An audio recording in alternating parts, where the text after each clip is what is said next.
Mesdames et messieurs, amoureux de la science, passionnés de musique, bienvenue dans cette série de vidéos que nous sommes en train d'initier à la rencontre d'un personnage, le Père Dice. C'est vrai que nous sommes en confinement. Les recherches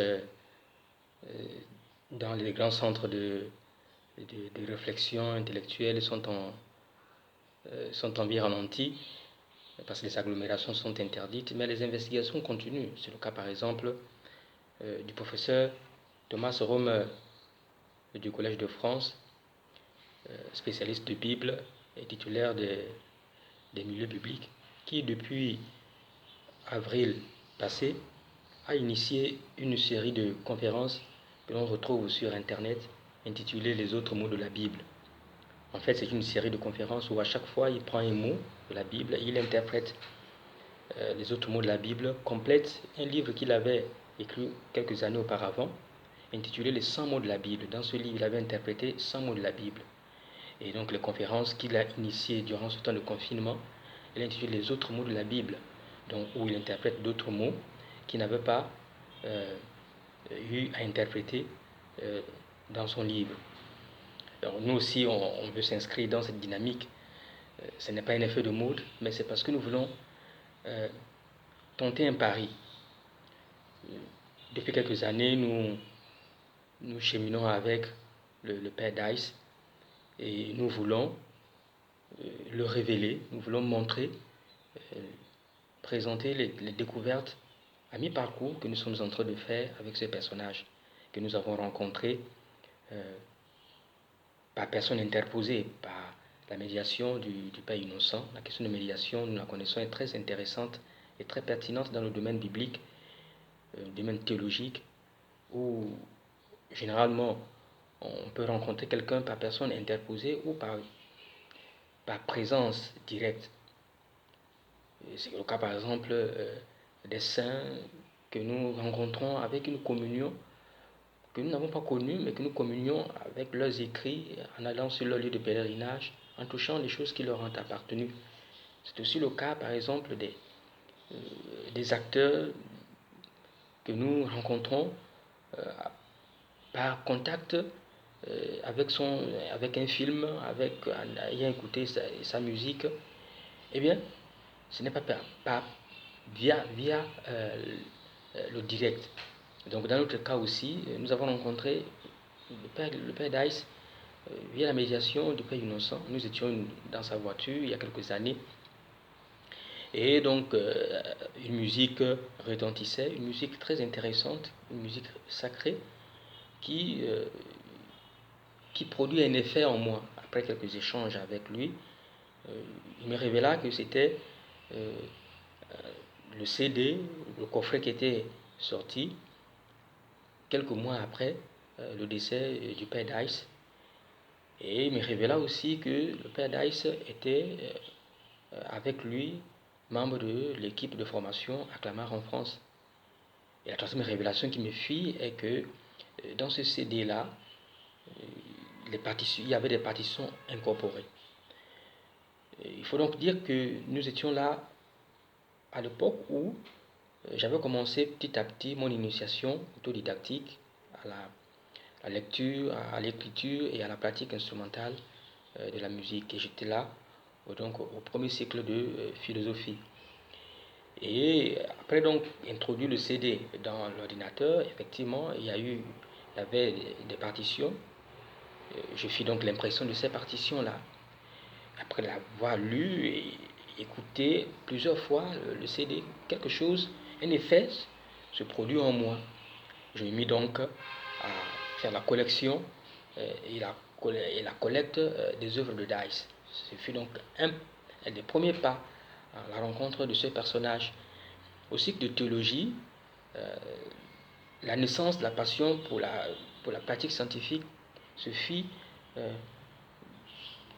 davantage grandissante parce que avec la série de conférences des enseignants, avec les revues des étudiants, des enseignants, des articles qui sont publiés ça et là, et les encouragements des enseignants, je sentis en moi le désir d'approfondir la connaissance de ce personnage. Et surtout qu'à la bibliothèque, j'ai mis la main sur un grand nombre d'œuvres en musique, par exemple la synopse des évangiles, en liturgie, les ressources de la liturgie, en, en, en musique, plusieurs recueils de chants, des recueils de chants, c'est-à-dire une collection de plusieurs partitions, et même des recueils, c'est-à-dire euh, des recueils qui reprenaient plusieurs recueils de chants. Par exemple, dans le milieu espagnol, une version, Ira de Sillon, qui était un recueil des versions espagnoles des œuvres de Dice.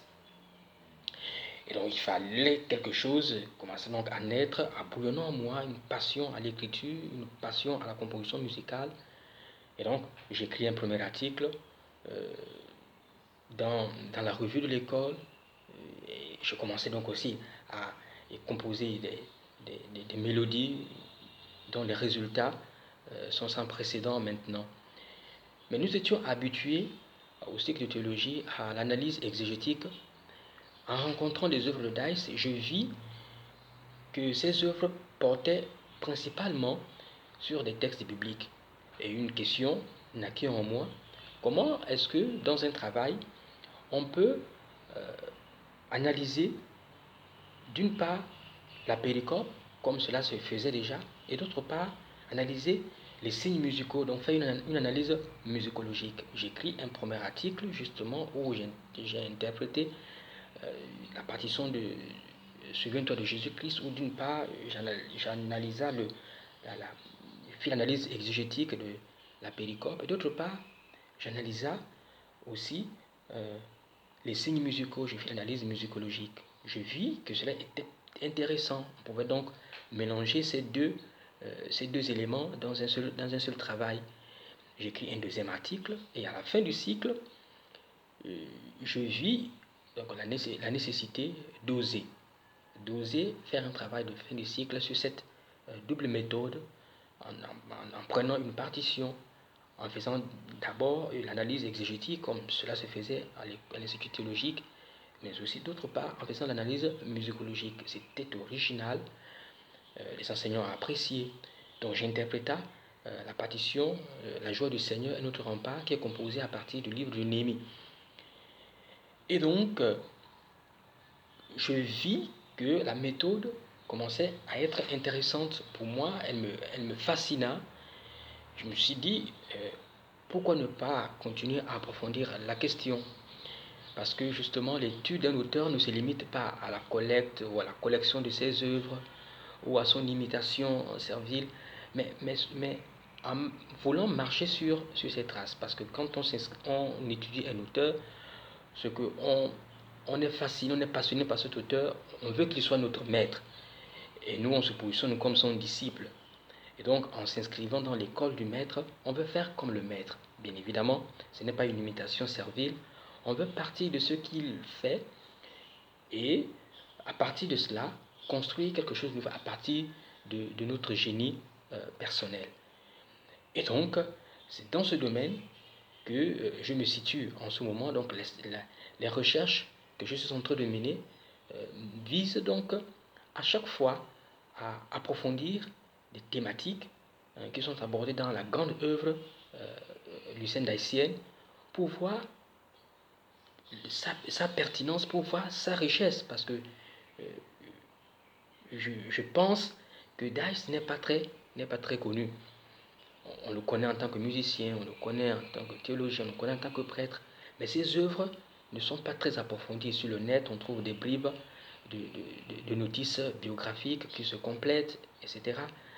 Mais la méthode telle que nous sommes en train de vouloir mettre en place, nous n'avons pas encore rencontré. C'est aussi l'utilisation du média, hein, mais aussi la méthode que nous sommes en train de mettre sur pied, hein, interpréter les œuvres d'art, les présenter. Nous n'avons pas encore rencontré cette méthode. Et c'est donc à ce niveau-là que se situe l'originalité et la pertinence de notre recherche. Nous voulons donc à chaque fois toucher une thématique et dans les prochaines vidéos interpréter et montrer la pertinence. Tout ceci pour montrer au monde, révéler au monde celui que l'on connaît partiellement, qui n'est pas très connu, pour dire à ceux qui écoutent sa musique que c'est un monument, c'est une richesse que l'Église a eue, et que cette musique qui est sacrée, vise la gloire de Dieu, vise le salut des hommes et vise notre propre sanctification. Les prochaines vidéos vont s'inscrire dans cette dynamique.